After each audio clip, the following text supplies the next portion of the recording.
Welcome at Balivernes, Okay. a French children's book publisher, and we're on a mission to decode Balivernes. Okay. Like, what do they value? Uh-huh. What kind of stories are they bringing to young readers? Right. I'm already so intrigued. Yeah, I think you will be too. I'm excited to see where this goes. Okay, so to start, Yep. Balivernes Right. describing themselves. Okay. And they say that they're an independent publisher, Yeah. and they're all about modern books that appeal to the reader and enhance his imagination. That's interesting. So, So. I mean, what really jumps out to me there is Yeah. is that emphasis on the child's enjoyment. Yay.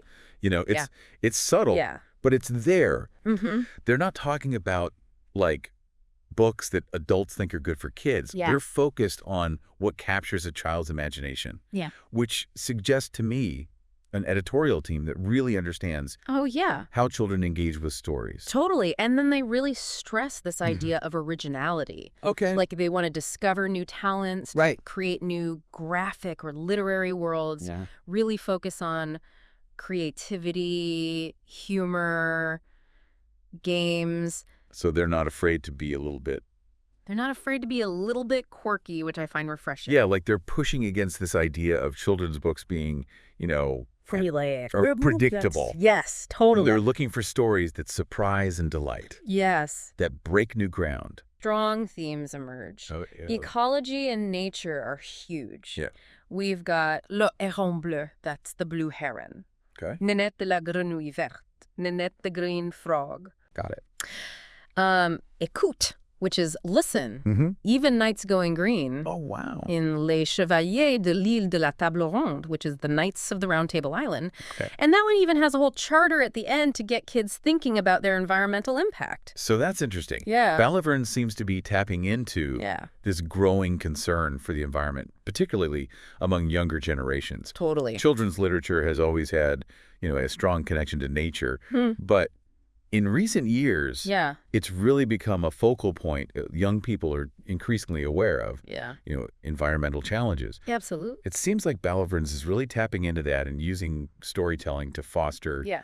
a sense of responsibility for Yeah. the planet. It's not just about cuddly animals anymore. Yeah. It's about understanding that Yeah. interconnectedness of life and the Yeah. role that we play in protecting it. And this ties into another key theme we see: emotional intelligence in relationships. Ooh. Books like Le Chat Malo, Une île sous la pluie, that's an island under the rain, Les Amis de Petit Renard, Little Fox's Friends, and Dis, c'est quoi l'amour? Tell me, what is love? Okay. Are all exploring these themes of friendship, loneliness, Yeah. tolerance, love. It's almost like they're building a curriculum of empathy I was just thinking that. through these books. Like Sure. they're giving these young readers Yeah. the tools to understand complex emotions, Mhm. navigate relationships, learn about different ways of seeing the world. It's a trend we're seeing across children's literature, this focus on Yeah. social emotional learning. Yeah. But Balivernes is doing it in a way Yeah. that feels very organic and engaging, Yeah. not preachy or didactic. And then woven throughout all of this is the celebration of imagination. Oh, I love Books like Si j'étais un oiseau, If I Were a Bird, Dan Sadako, and La Fabrique de Marie Rosemary Mhm. all encourage kids to dream big, let their creativity run wild, and believe in the power of their own ideas. What I find interesting is that Balivernes isn't just presenting imagination as like a form of escapism. Right. They're linking it to resilience and problem solving. Ooh, okay. For example, Si j'étais un oiseau is actually inspired by the author's experience of the Fukushima disaster. Wow, yeah. So it's a way of coping with fear Mhm. and finding hope Through that power of imagination. the power of imagination. It's such a powerful message Yeah. for young readers, especially in a world that can feel increasingly uncertain and complex. Absolutely. It's like they're saying imagination isn't just about fun. Right. It's about equipping you to face whatever challenges come your way. Yeah. And by highlighting these diverse voices and Yeah. these really unique artistic styles, Mhm. it's like they're showing that there's no one right way to be creative. Absolutely. It's about finding your own voice Yeah. and expressing it in a way that feels authentic to you. It's about being yourself. Okay, I am ready to dig into some of these individual titles. Let's do it. Some of these are so creative, they really stand out. I can't wait. Okay, let's dive in. Le Prince des Maudits, that's the Prince of the Damned. Okay. Time travel, medieval setting, strong female lead. It's got it all. It's like a classic adventure with a twist. Right. Yeah, and it even mentions that the main character, Eva, Okay. is a modern feminist heroine Uh-huh. in a world that is less so. Right, right. And she uses martial arts. I love that. Yeah, that's cool. It's like they're flipping the script on the damsel in distress. Yeah, it's a pretty deliberate choice to challenge those traditional tropes. Totally. And I'm curious about this author, Linnea Major. Yeah. She's known for her animal rights activism. Right. I wonder if those themes will weave their way into this story. I'm curious, too. It would be a clever way to introduce those values to a younger audience. Yeah, through this exciting adventure story. Right. Okay, this next one really intrigued me. Le miroir aux alouettes. That's the lark mirror. Okay, what about it? So it's about these birds who are lured into conformity by this charismatic raven, and they have to have black feathers and sing the same song, croa, croa. Wow. So what do you think? What's going on here? It feels like an allegory, right? It does. Nothing else. Yeah, you don't see that too often in children's books. You really don't. Allegory can be tough for younger readers. Yeah, for sure. But when it's done well, it can be so powerful. So powerful. And here it feels like it's commenting on Yeah. the dangers of suppressing individuality and freedom of expression. Yeah, it's like a cautionary tale, but ultimately a hopeful one, right? Yeah, how so? Well, some of the birds, they break free. Okay. They find a valley where diversity is celebrated. Oh, I love that. Like a reminder that it's okay to be different, to question things, to seek out environments where you can be yourself. Yeah, and not be afraid to stand out, to be unique. Exactly. Okay, so this next one is called Tout ce qui compte, All That Matters. And this one really plays with the idea of classic fairy tales kind of fading from memory. Oh, interesting. So there's this character, Imelda, and she has a shop full of objects from fairy tales, Okay. but they're, like, losing their magic because people have stopped reading those stories. What a cool concept. Right. And so her solution is to, like, give these objects away to encourage people to create their own tales. Wow. So it's like passing the torch of storytelling to a new generation. Exactly. And it's illustrated by Nicholas Lacombe, Yeah. who uses adhesive tape in his artwork. So, you know, adding that extra layer of creativity. I love it. Okay, you ready for this one? Good gross coin. A big quack quack. Okay, tell me more. So there's this sly fox who thinks he's found a giant duck. Oh my God. And of course he has to cook up this elaborate plan to catch it. A classic, right. It is. With a twist. Yeah, I think it plays with that classic trope of the clever fox, Yeah. but adds a dose of humor and absurdity. Yeah, like those classic fables always have a lesson. Right. This one feels like a reminder that sometimes our cleverness can backfire. Yeah, it's good takeaway. Especially when we're motivated by greed. And with Michael Escoffier as the author, and Mathieu Maudet illustrating, I mean, this one's going to be a visual and comedic treat. Oh, for sure. They're like a dream team when it comes to creating stories that are funny and make you think. I agree. Okay, Dan Sadako. This one seems a bit more gentle. Yeah, it's set in Japan. Okay. And it's about this little origami crane who dreams of dancing and flying like a real bird. It sounds so sweet. It is. It's about believing in your dreams, even when others might doubt you. Yeah, and you mentioned Nicholas Lacombe's illustrations earlier. Yes. I can only imagine how he'll use that adhesive tape technique Yeah. for this one. Right. La Fabrique de Marie Rosemarie, the factory of Marie Rosemarie. This one sounds like a celebration of imagination. And intergenerational storytelling, right? Oh, really? Because it's about this grandmother who has a secret factory where stories come to life. Like a metaphor for the way our imaginations work and how those stories can be passed down Yeah, I love from it. generation to generation. And the author, Cedric Janvier, is so active in schools and libraries. Like, Yeah. he's not just writing these stories, he's bringing them to life for young audiences. That's so cool. Okay, Le Parloir. That's the visiting room. This one takes a much darker turn. A little darker, yeah.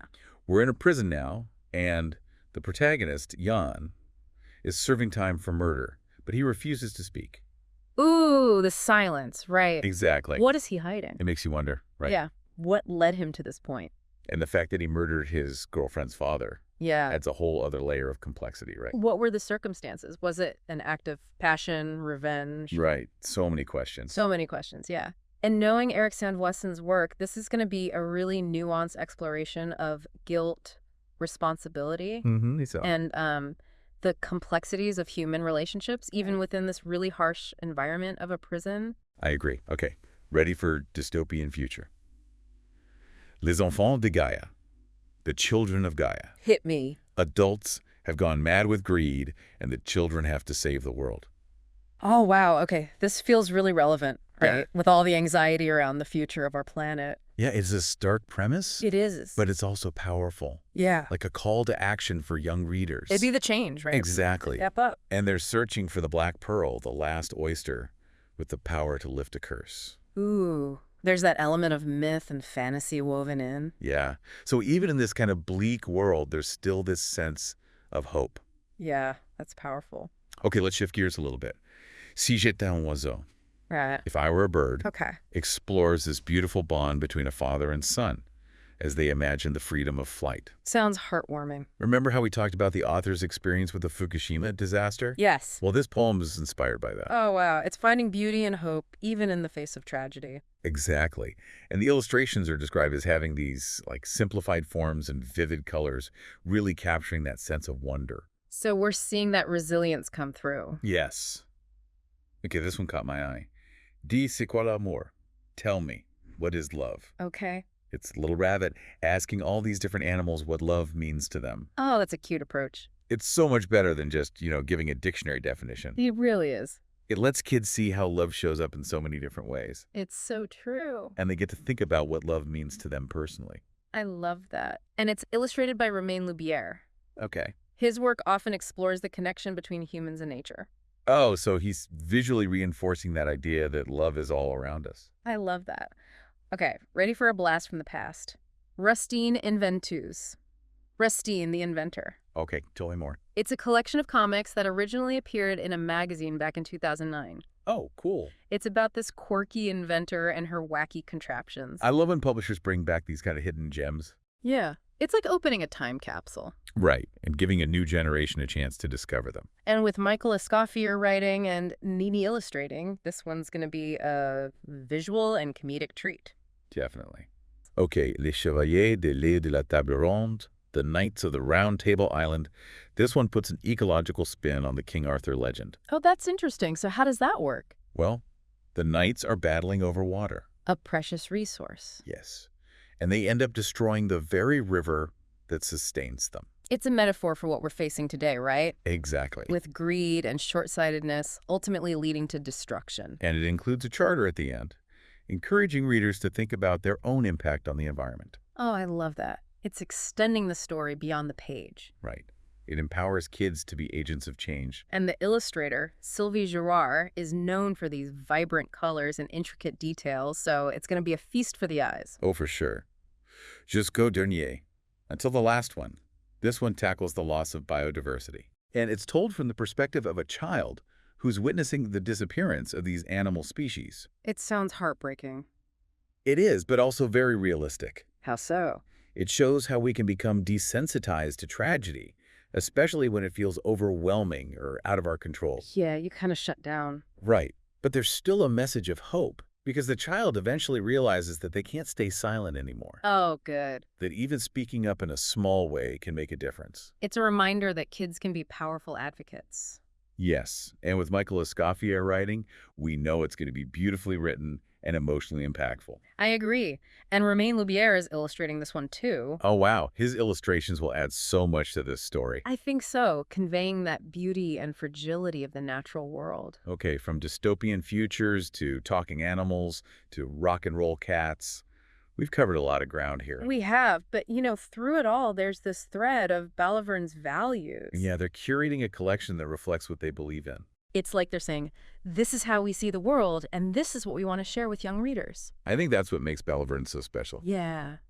They're nurturing a generation of curious, compassionate, engaged young minds. Absolutely. Okay, there are a few more intriguing titles we need to explore. Okay. Let's do it. Okay, we're back for more from Balivernes, and as we've been going through these blurbs, I'm just struck by how they're not afraid to tackle these, tougher topics. Right. But it's always in a way that feels appropriate. Yeah.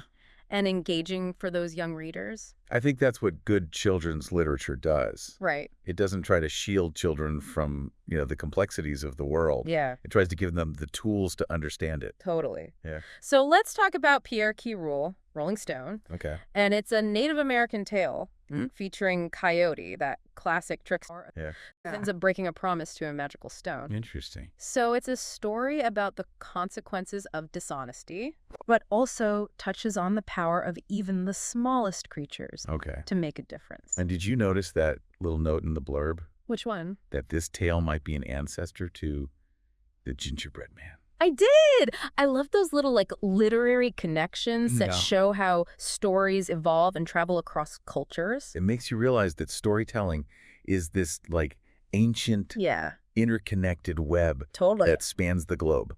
Okay, speaking of connections, let's look at Le Chat Malot, the Mallow cat. Okay. Now, it's part of Le Petit Chat series. Oh, yeah. But it seems to have a more introspective tone. Okay, how so? Well, Mallow is this super cheerful kitten who tries to befriend Magus, who's this grumpy old cat who's kind of shut himself away from the world. Oh. It's a sweet story about how, like, joy and connection can melt even the iciest of hearts. Ah. Yeah. And it reminds us that sometimes the people who resist connection the most are the ones who need it the most. Absolutely, like a little lesson in empathy. Yeah. Okay, so this next one's called Jack Bright. Okay. And the blurb is a bit mysterious. Okay. So it talks about this, like, cursed book, right?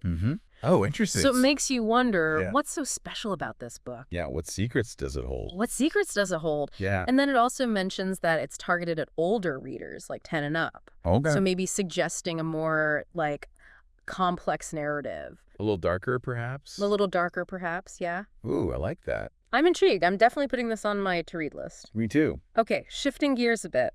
Écoute, which is, listen, Okay. is a story about these two neighbors. Right. A young girl and a grumpy old man. And they're both dealing with a caterpillar infestation. Ooh, caterpillars. So relatable for anyone who's ever tried to garden. Yeah, what happens? So they both try to control nature, right? The girl's using natural solutions. The old man is, like, breaking out the poisonous powders. Oh, no. But, of course, their efforts backfire. Oh, yeah. And they end up having to abandon their gardens. I've been there. Right. It's showing how our attempts to dominate nature can lead to unintended consequences. Disrupts that balance. Totally. Right. But then this wise little mole comes along and shows them a different way, like listening to nature's song. I love that. Instead of trying to control or eradicate, she's like, I need to understand. Yeah. And through that understanding, she's able to coexist with these caterpillars. Oh, wow. And restore harmony to the gardens. So it's about finding that balance. Finding that balance, yeah. In the natural world. And the illustrations are by Glenda Swooplin, Okay. whose her work has been featured in international illustration festivals. So I think we can expect something really special. Beautiful. All right, let's talk music. So Gainsbourg is part of Balivernes' trio of these illustrated biographies about iconic French musicians. Right. And it rounds it out alongside Johnny and Nino Ferrer. It's a smart move, you know, tapping into that nostalgia that a lot of parents have. Yeah. And sharing it with a new generation. Totally. It's a way of passing down cultural heritage. Yeah. And introducing kids to music that they might not hear otherwise. And they're all illustrated by the same illustrator, Fred LaFalcher. Oh, okay. So it creates that sense of cohesion and consistency. It's like a mini collection. I wonder if he uses, like, different styles to capture that unique energy of each artist. I'm curious to see. Now, remember, Le Jeu des Étoiles Filantes, the shooting star game. Yeah. We talked about that dangerous game Charlotte plays. Yes, before she falls into a coma. Right, and this feels really relevant now, you know. Yeah. With all these dangerous online challenges. It's something that parents and educators are really grappling with. It's scary. Yeah. And this story, even though it's fictional, could be a good way to open up conversations. Yeah. About peer pressure. About risky behavior. And the importance of getting help if you're struggling. And the way it's told, right? Yeah. Through these fragmented memories, just adds that layer of, like, mystery and suspense. I like that. Okay, last but not least, we have Le Chat Rêveur, the rebellious cat. Oh, the Les Petits Chats are back. They're back, and they're forming a band. Oh, tell me everything. So this time they're tackling this theme of, like, artistic integrity versus the pressure to conform. Oh, that's good. Right. And it's something that every artist, musician, creative person grapples with at some point. Totally. So I think it's a really powerful message for young readers, especially those who are kind of finding their own creative voices. Absolutely. So as we wrap up our deep dive into Balivernes, what are your final takeaways? Like, what kind of publisher are they? Well, I think Balivernes is a breath of fresh air, I think so, too. In the world of children's literature. Yeah. They're not afraid to take risks, to be playful, to challenge conventions. Yeah. But most importantly, they're publishing stories that matter, stories that spark the imagination, that encourage empathy, and really empower young readers to engage with the world. In a meaningful way? Yes. I couldn't agree more. They're curating this collection that's as diverse and dynamic as the kids they're hoping to reach, which I think is what makes them so special. It's more than just publishing books. Right. It's about nurturing a generation of these curious, compassionate, engaged young minds. That's beautiful. Well said. I hope our deep dive has inspired you to explore Balivernes' world further. Me too. Happy reading, everyone.